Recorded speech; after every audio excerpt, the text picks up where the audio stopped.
It has a long history of delays and pushed completion dates. And now the occupancy date for the 27-story Capital Pointe hotel and condo project is being pushed forward again to spring 2019. The original completion date, 2013.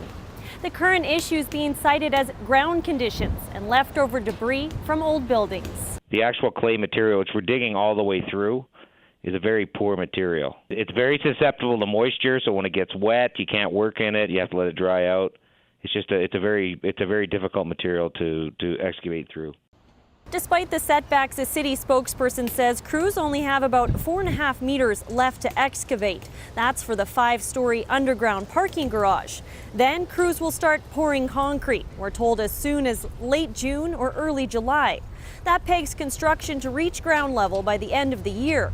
That is, if all goes according to plan. But at least one city councillor is skeptical, seeing the continually delayed status of the project as a giant question mark and a frustrating one at that.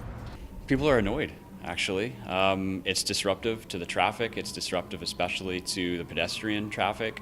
It's kind of a blight downtown. There was a big promise. They demolished a historic building and historic space in downtown Regina, the Plains. And we were told, the city was told at that time, something great was going to pop up in its place. That didn't happen.